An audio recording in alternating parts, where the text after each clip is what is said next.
Abra sua Bíblia aí comigo, Evangelho segundo Marcos, no capítulo 12, finalzinho do capítulo 12, onde nós leremos a partir do verso 41 e iremos até o verso de número 44. Marcos capítulo 12, 41 a 44. Deixa eu dar uma saudação àqueles que estão nos acompanhando também em suas casas, que eu assim não fiz e já me cobraram. Calma aí. Foi agora aqui para mim. Temos mais de 20 famílias nos acompanhando, sejam bem-vindos. Marcos 12, 41 a 44. Diz assim o texto sagrado: Jesus sentou-se perto da caixa de ofertas no templo, em outras versões, perto do gasofilácio, e ficou observando o povo ofertar ou colocar ali o seu dinheiro. Muitos ricos contribuíam com grandes quantias. Então, veio uma viúva pobre e colocou 2 moedas pequenas. Jesus chamou seus discípulos em particular e disse: eu lhes digo a verdade, essa viúva depositou no gasofilácio, na caixa de ofertas, mais do que todos os outros. Eles deram uma parte do que lhes sobrava. Mas ela, essa viúva, em sua pobreza, deu tudo aquilo que ela tinha, que ela possuía. Vamos orar? Senhor Deus, amado Pai, diante desse texto, nós oramos mais uma vez, pedindo que o Senhor nos ilumine, que a Tua voz aquieta o nosso coração, ao mesmo tempo em que a Tua voz provoque em nós reflexões. Nos ajuda, ó Deus, a entender a generosidade. Nos ajude, ó Deus, a entender que Jesus está vendo as nossas motivações. Sê conosco, ó Deus, nesse momento de exposição bíblica. Fale aos meus irmãos como o Senhor já falou ao meu coração.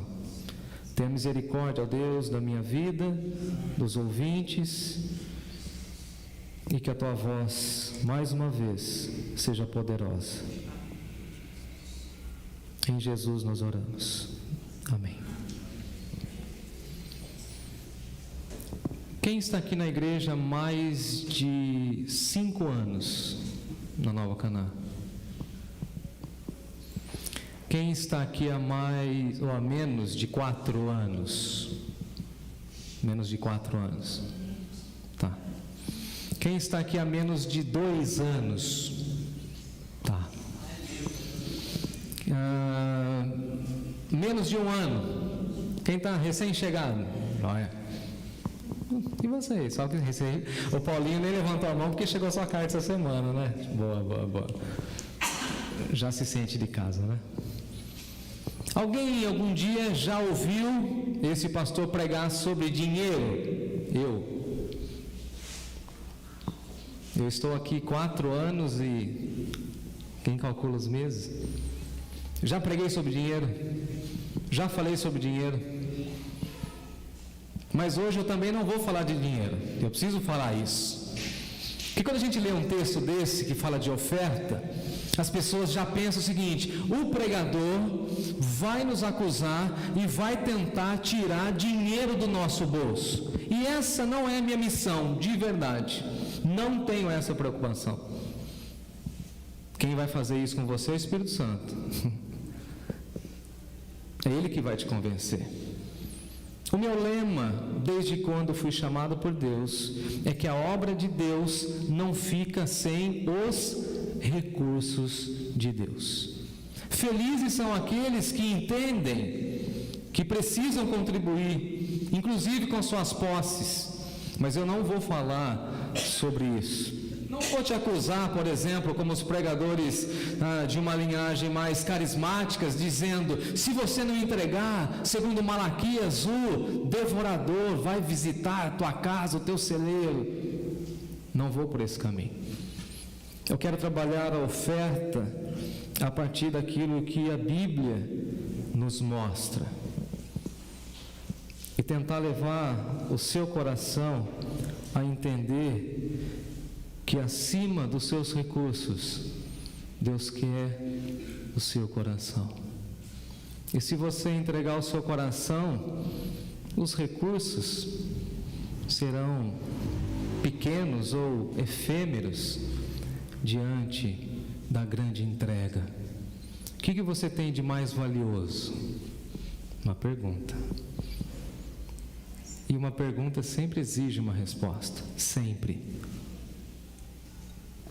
O que você tem de mais valioso? Pensemos como Jesus, por exemplo.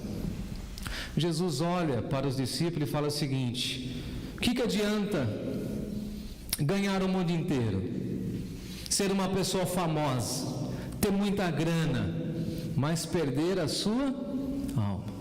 E aquilo que é mais importante, segundo Jesus, para Deus, é a nossa alma. O que temos de mais valioso? A alma.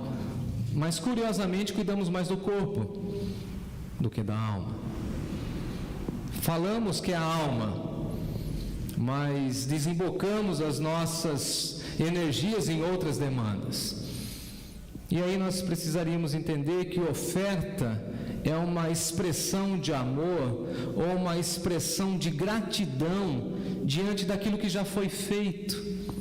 E aí então eu preciso olhar com vocês algumas passagens, pelo menos duas, do Antigo Testamento, para a gente entender esse cenário. E é claro que Jesus está no templo, é claro que Jesus está diante de um cenário de grande confrontação. Os últimos dias antes da crucificação estão diante de Jesus, e ele sabe disso.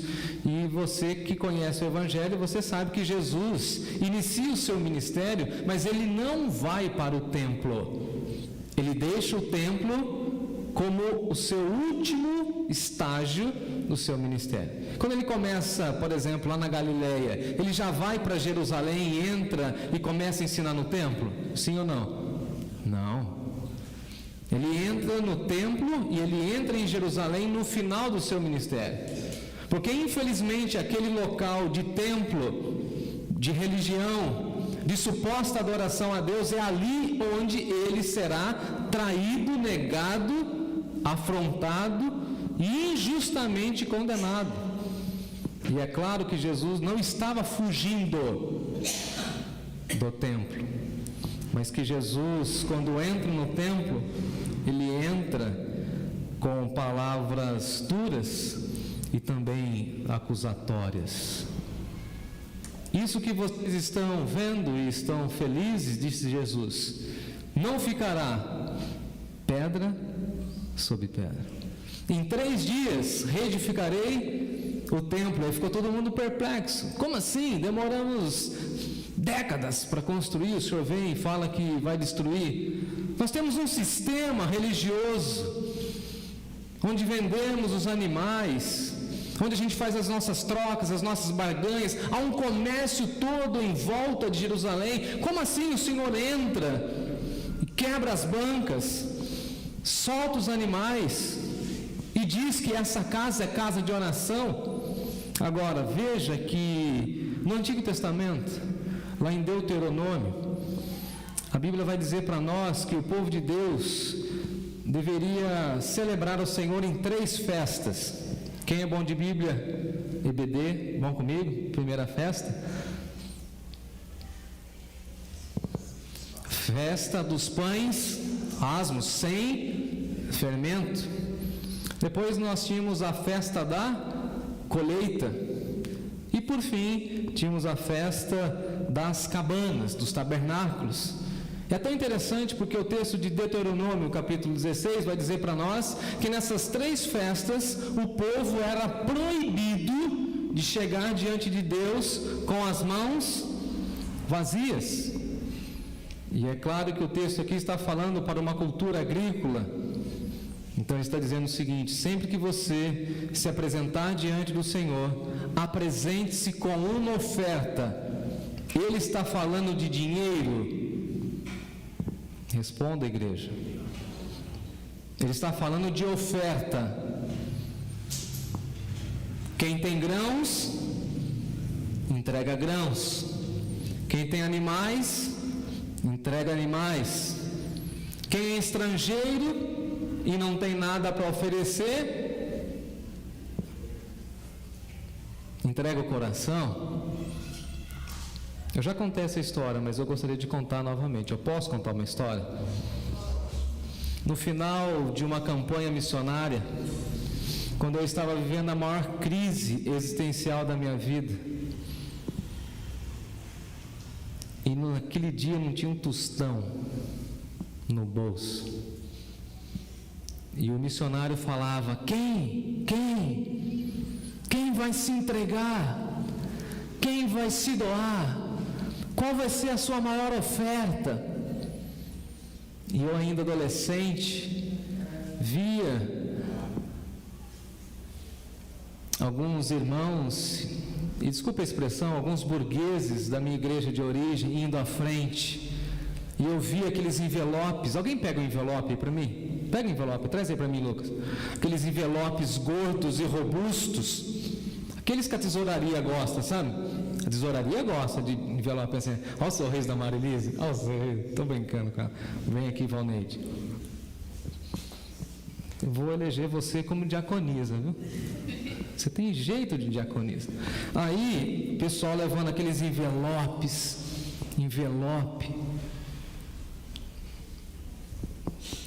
Eu cutuco a minha mãe e digo: mãe, o que a gente faz diante de um apelo missionário como esse? Como a gente resolve? Resolve o quê, meu filho?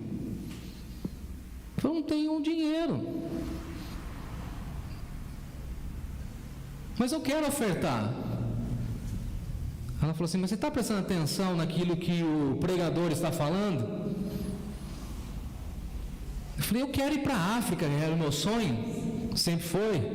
Eu quero ir junto com esse missionário lá para a África. Ele falou: meu filho, você não tem dinheiro? Eu falei: não. Então, se você a oferta, pega o envelope, se coloca dentro do envelope, se vê dentro do envelope e fala assim: Deus, não tenho prata, tem um versículo ainda, né?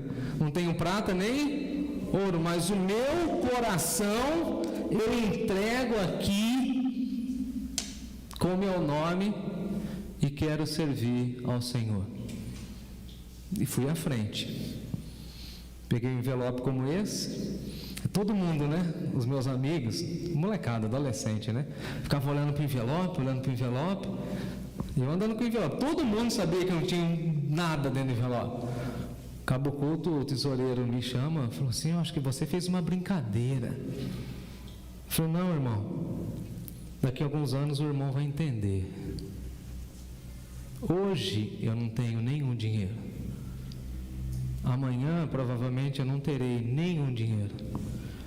Mas eu estou colocando a minha vida, o meu coração, os meus dons e talentos nas mãos de Deus. Hoje a minha oferta sou eu.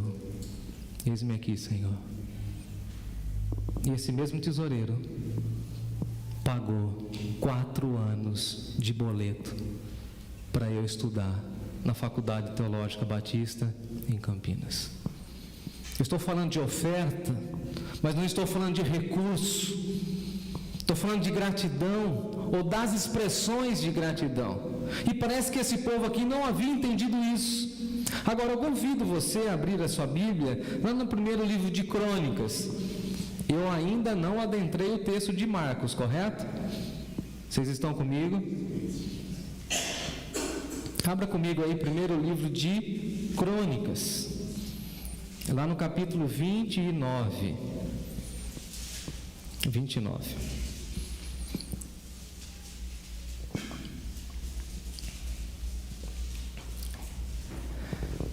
Antes que depois, principalmente na internet, né, porque tem muita gente boa, entre aspas, de Bíblia na internet, eu falei: mas esse templo que você está citando aí de Salomão não é o templo de Jesus, e não é mesmo. Mas eu estou querendo trazer a proposta do templo. Dá uma olhadinha comigo. Primeira Crônicas, capítulo 29. Todos encontraram? Amém.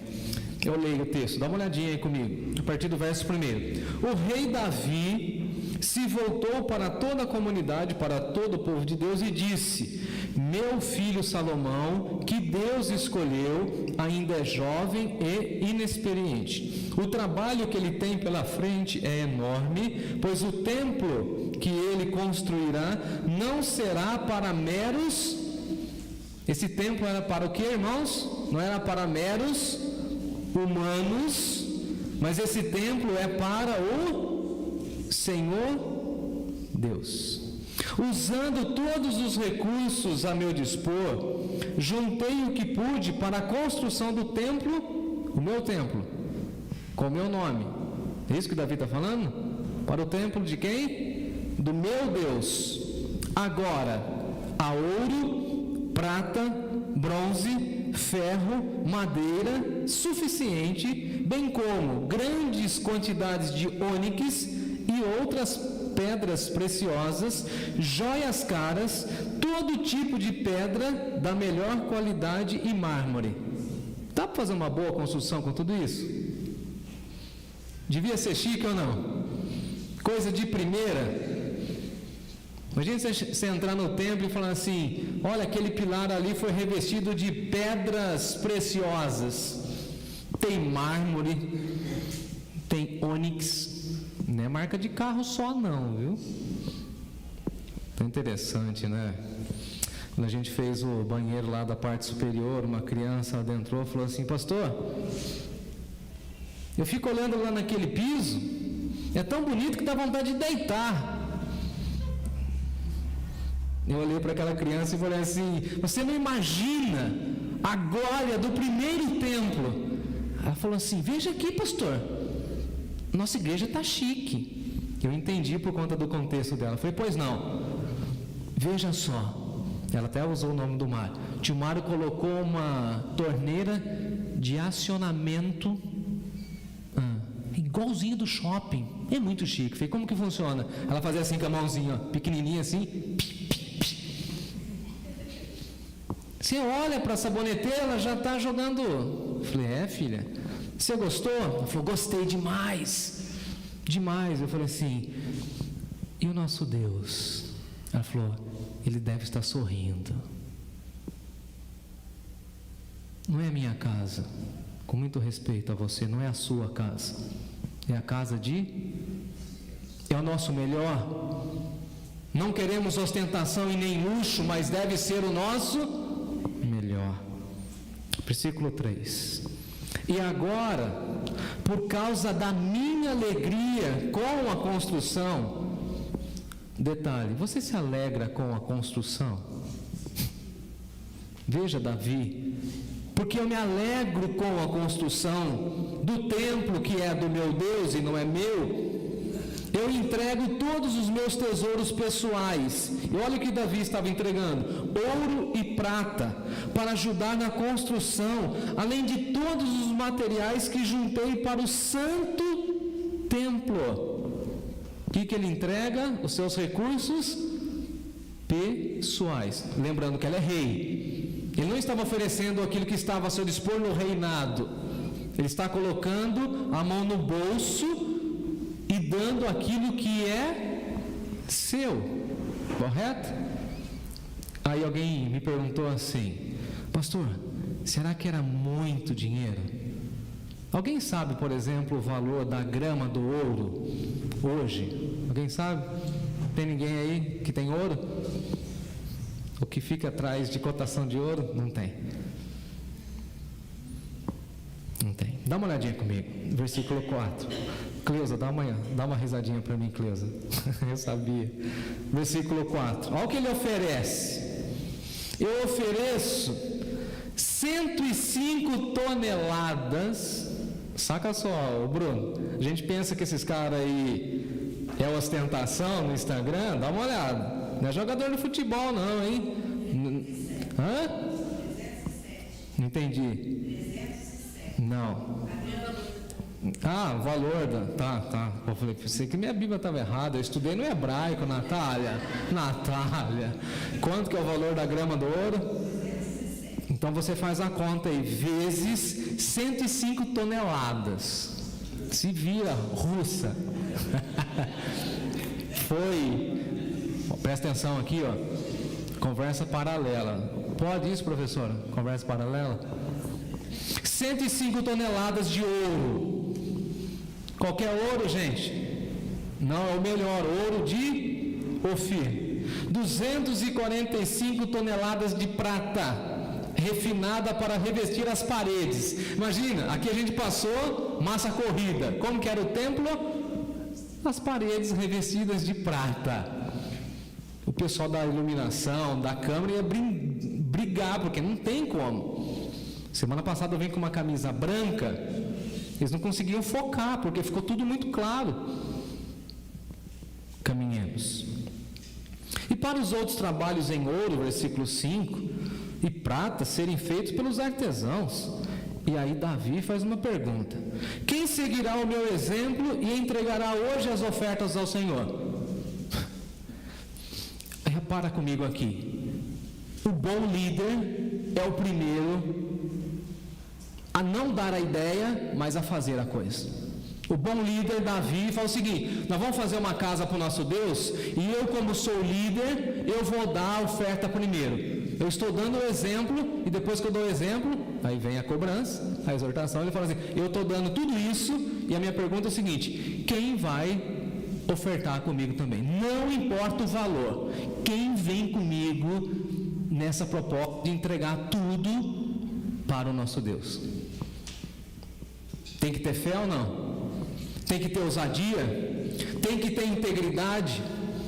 É fácil a gente pedir para os outros, mas nós precisamos lançar uma campanha e ser o primeiro a contribuir. E é o que faz Davi. Eu estou entregando tudo isso. E aí, a minha alegria no versículo 6, dá uma olhadinha. Então os chefes das famílias, os líderes das tribos, os generais, os capitães, os administradores do rei, ofertaram como? Voluntariamente, com ação de graças. Para a construção do templo do nosso Deus, eles entregaram quanto? Davi havia entregue 105 toneladas de ouro. O que o povo entregou? Esse povo tinha ouro demais, hein? Brincando agora, será que eles visitaram a Amazônia naquela época já? Que a maior riqueza em ouro está aqui. Aí os historiadores que dialoguem depois. 175 toneladas de ouro, 10 mil peças de ouro, 350 toneladas de prata, 630 toneladas de bronze. E aí o texto vai afora, versículo 9: o povo se alegrou com as ofertas, pois as entregou ao Senhor voluntariamente, entregaram de todo o coração, e o rei Davi também se encheu de alegria. Louvado e exaltado seja o nosso Senhor. Construíram, ficou aquela coisa maravilhosa. Qual que era a proposta? Fazer o melhor para Deus, e o templo teria que ser para a glória de Deus, para acolher as pessoas. E depois de centenas de anos, os escribas e os fariseus estavam dentro do templo, vendo quem eram as viúvas, para deturpar o dinheiro das viúvas e usurpar o dinheiro das viúvas.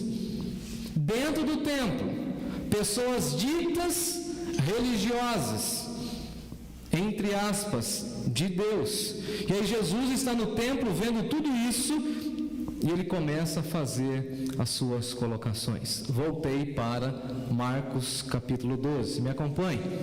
Veja que Jesus está sentado, e essa posição dentro do templo mostrava então e significava que Jesus era visto como um mestre, um rabino. Ele está sentado ensinando, ele está com os seus pares ensinando, ele está conversando com o seu povo, e ali Jesus está diante do gasofilácio. Agora, se você conhece um pouco o templo que a Bíblia vai narrar no Novo Testamento, você vai saber que existia vários pavilhões, e as mulheres não tinham acesso a determinados pavilhões. Logo, Jesus estava em um dos pavilhões onde as mulheres tinham acesso.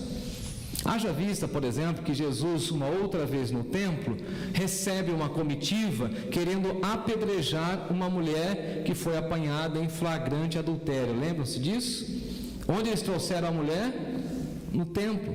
Porque o templo também tinha essa proposta legislativa, onde eles julgavam as causas e as situações do povo. E veja que Jesus está sentado, mas Jesus está sentado ensinando, mas também está observando. Em outras palavras, Jesus estava com o olho no peixe e outro no... O que eu entendo aqui? Que nós precisamos na vida ter perspicácia. Faça uma coisa, mas fique também atento a outras coisas. Fique conversando com uma pessoa aqui, mas fique tentando entender o que está ao redor. Jesus está ensinando, mas Ele está vendo todo o movimento ao seu redor. Nesse exato momento eu estou pregando aqui, mas eu estou vendo o que está acontecendo lá fora. Estou vendo quem já está querendo olhar no celular e pensando assim: será que o pastor vai demorar ainda muito para acabar? Será que vai ter comida lá em cima? Daqui onde eu estou eu tenho essa possibilidade. E só quem deu risada que sabe. Você já fez a conta para mim aí, fulano? Lógico, não tem como calcular. Ô Bruno, você conseguiu fazer a conta lá? 32 bi. Era pouco dinheiro? E Jesus está ali, assentado. Agora interessante, diante de tantas coisas belas do templo, Jesus está olhando para onde? Para o gasofilácio. Uma caixa onde se deposita dinheiro. Mas tem pedras preciosas, tem paredes revestidas. O que Jesus está dizendo para nós é o seguinte: essas coisas são importantes para os homens, não para Deus, porque o Deus a quem servimos não mora em templos feitos por mãos. Nós somos o templo do Espírito Santo de Deus, e por isso Jesus está olhando o gasofilácio, sabendo que aquela mulher vai depositar ali, e Ele vai usar essa experiência para tratar o coração dos discípulos. Lembrando que os discípulos também tinham grandes dificuldades entre eles sobre poder, autoridade. Haja vista que um deles, por exemplo, na realidade dois, chamou a mãe, e quando pede para a mãe fazer um pedido, sendo grandão, é brincadeira, né? Chegaram para a mãe, e a mãe chega para Jesus e fala o seguinte: Jesus, eu tenho esses meus 2 meninos aqui, eles foram criados com leite com pera, eles são aqueles meninos que gostam de empinar pipa no ventilador. Então assim, o senhor não pode dar 2 lugares no teu reino, o senhor dá uma cadeira para um e dá uma cadeira para o outro. E aí Jesus fala o seguinte: não, no meu reino, quem não servir não pode ser o primeiro, porque o primeiro no meu reino é o que serve, e esses meninos querem posição, destaque, autoridade, e eu não estou aqui para isso. Entre eles ficavam disputando quem era o mais poderoso. Outra ocasião, a Edith vai lembrar disso, quando eles passaram, Edith, pela aldeia dos samaritanos, e os samaritanos não receberam muito bem, os filhos do trovão, lembra? Chegaram para Jesus: ô Jesus, não receberam bem a gente, o senhor não vai fazer nada? Manda fogo do céu, destrói tudo, arrasa com tudo. Outra ocasião, vem uma mulher, tudo que ela tem é um vaso de alabastro. Aquilo ali valia muito dinheiro, não vou pedir para você calcular, vou te poupar agora.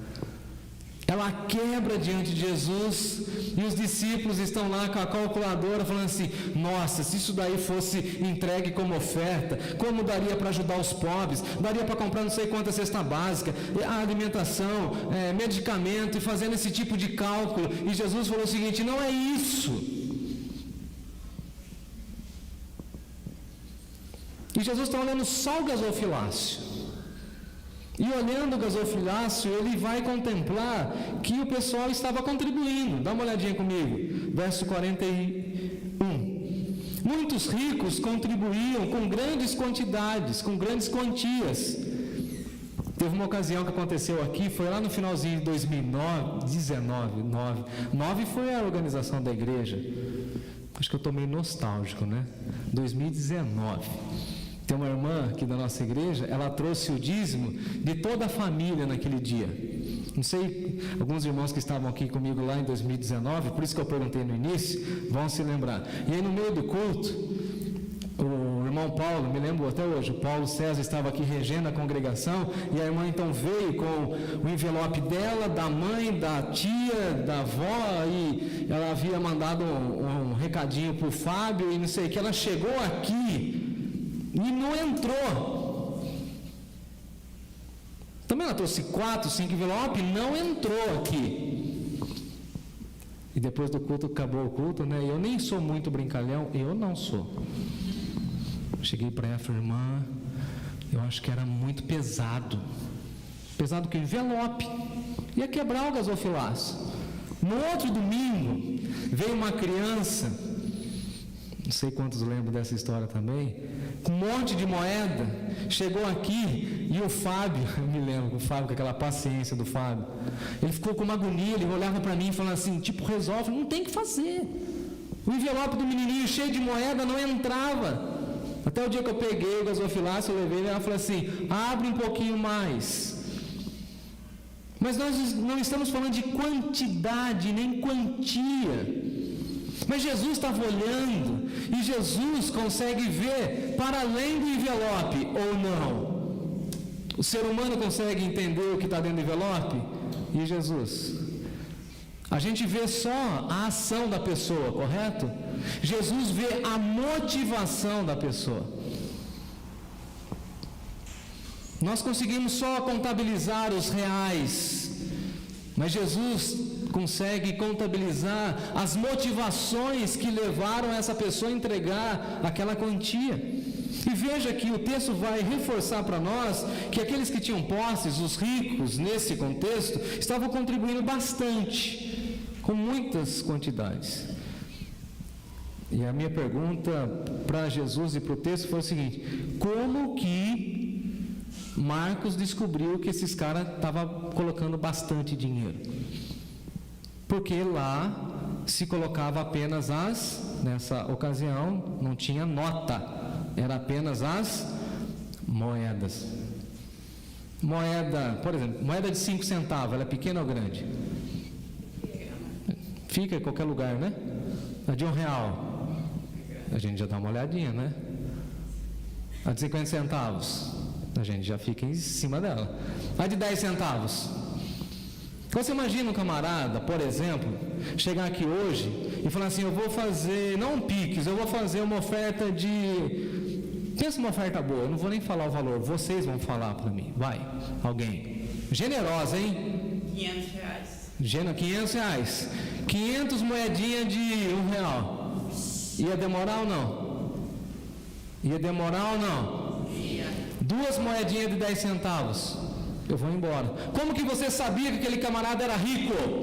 Pelo tempo que ele ficava na frente do gasofilaço e pelas suas vestes, pela sua postura. E Jesus está olhando, olha, eles estão entregando grande quantidade. É muito dinheiro mesmo. Financeiramente é muito dinheiro. Mas esses camaradas aí estão entregando somente para se aparecer. Isso não é oferta a Deus. Isso é ostentação religiosa.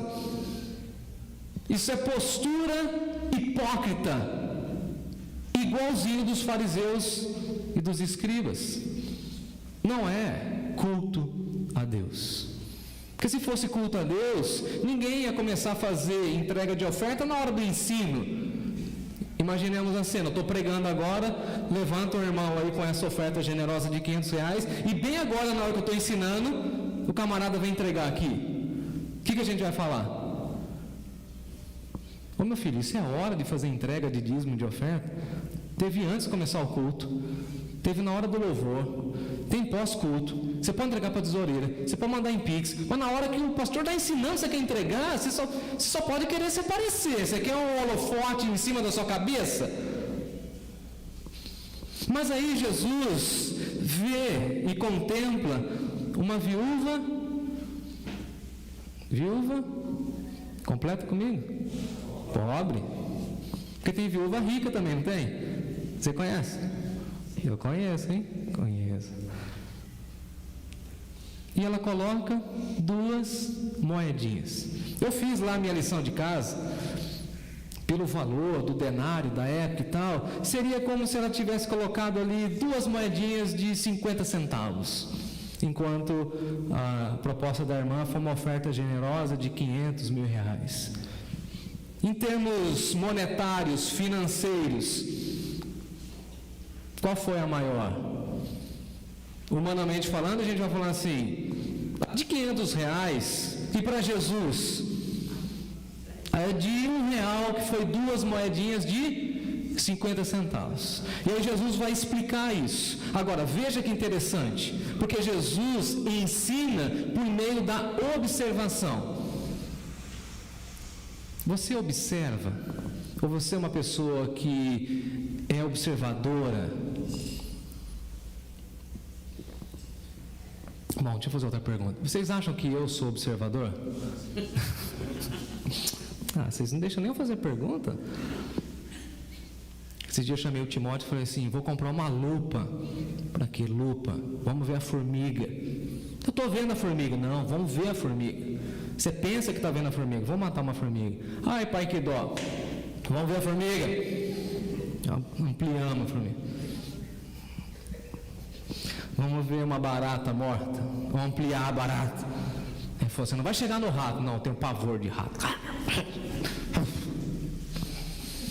Vamos ver uma flor ampliada. Vamos observar as coisas. Vamos ver além daquilo que está posto. Falando sobre ansiedade, por exemplo, quem tem a coragem de falar assim, eu vivo e já sofri com ansiedade? Levanta a mão. Eu não vou nem levantar a minha porque... Beleza. Aí Jesus fala assim, não andeis ansiosos por coisa nenhuma. Vou dar uma lição para vocês. Observem os lírios do campo. Pare sua vida e vai observar uma plantinha. Expliquei isso para Timóteo. Você está muito nervoso, meu filho.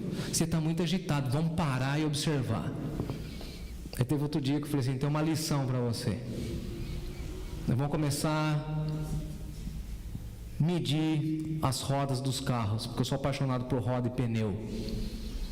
Essa roda é 15, essa 14, e daqui até na igreja você vai contar quantos aro 15 a gente vai encontrar na rua. Imagina que loucura. Ele não estava, pai, mais um. Observa.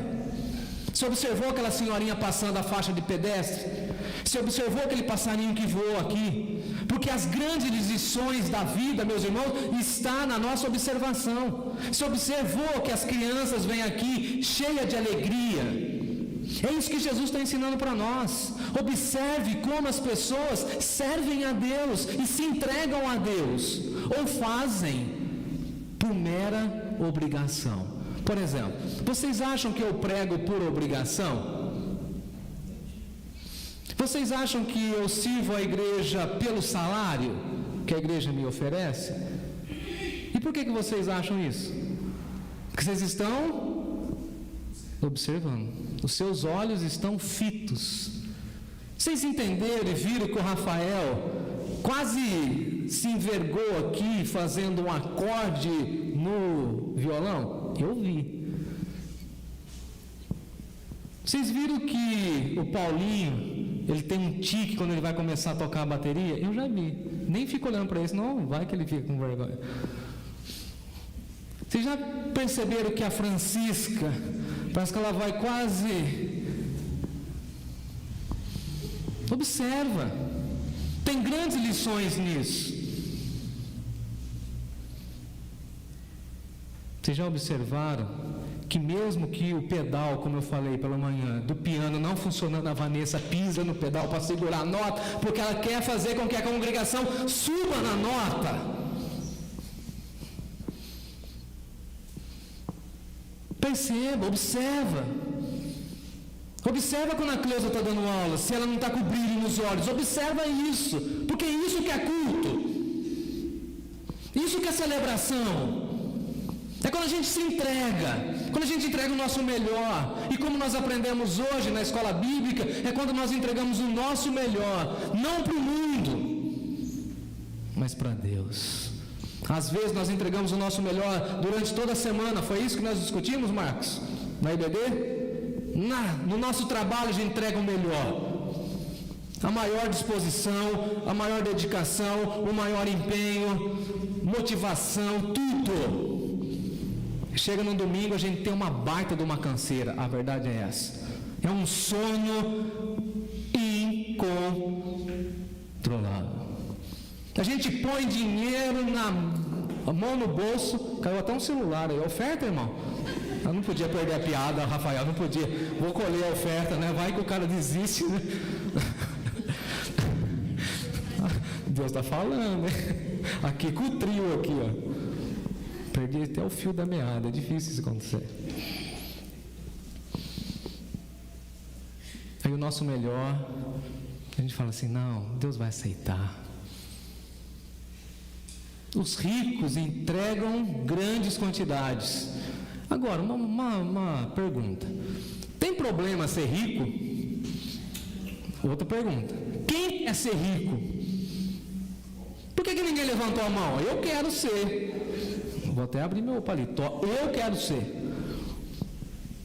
E quero ser igual ao Barnabé.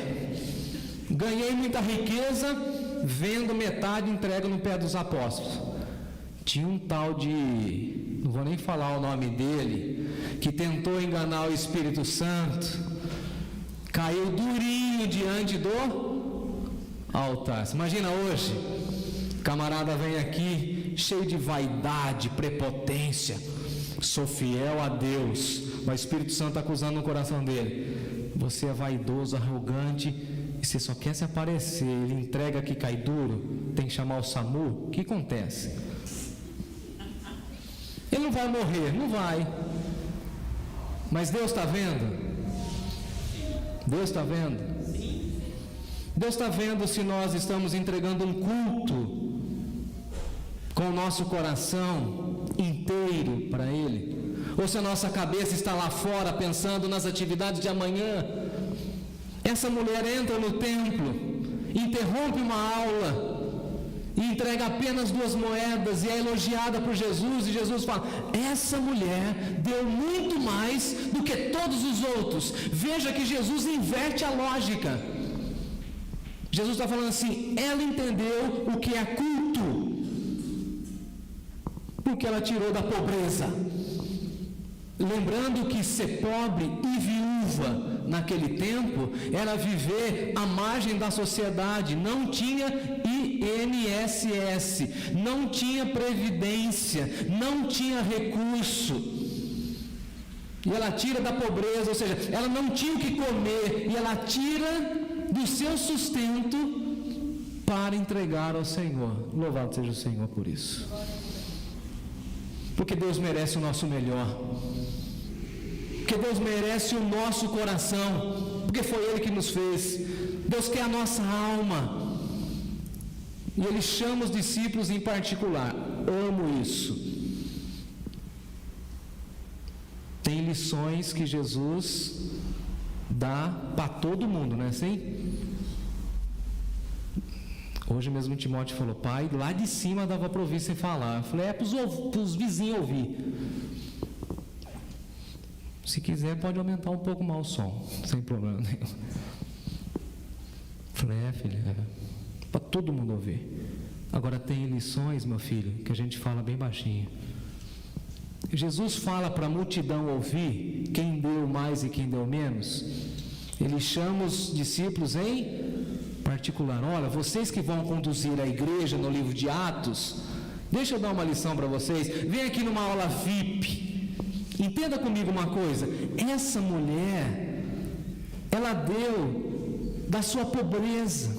Ela deu de tudo aquilo que ela tinha. E a minha pergunta é, o que ela tinha, irmãos? O que ela tinha? Ela tinha 2 moedas. O que ela entregou? 2 moedas. O que você tem? Por que você não entrega tudo? Por que você retém? Por que você recolhe seus dons? Por que você recolhe o melhor do seu tempo, da sua energia, da sua juventude? Por que você não se entrega? Por que você não confia? Por que você não se torna a oferta singular nessa noite, em nome de Jesus? Por que você não para de dar desculpas esfarrapadas que ninguém acredita e Deus conhece o seu coração? E o Espírito Santo está falando, você está mentindo. Eu não quero seu dinheiro, eu quero tudo. E como que eu já ensinei, Rafael, tudo é tudo. A galera de posse dava do que sobrava. O meu tempo está avançado, mas assim, será que nós, às vezes, não entregamos a Deus o que sobra? No nosso tempo? Quer ver? Vai ter um evento na igreja. Aí a pessoa manda um recado para alguém. Se der tempo, eu vou. Temos a síndrome de Jacó. Vou fazer uma viagem, vou fazer um negócio, vou comprar o carro. Se der certo, e aí a gente está fazendo o quê? Barganhando com Deus. E Deus não está barganhando com ninguém. Ele quer você, o seu coração por inteiro.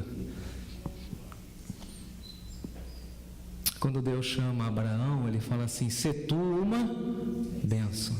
Eu quero provocar os irmãos no sentido assim: se tu uma oferta.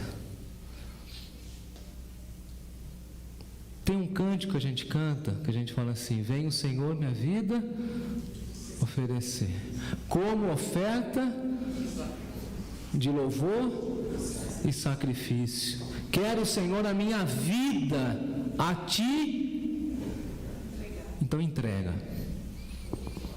Tem um outro hino mais clássico, lá da minha geração, que fala assim: tudo entregarei. Toda vez que cantava, eu falava assim: a maior mentira da igreja.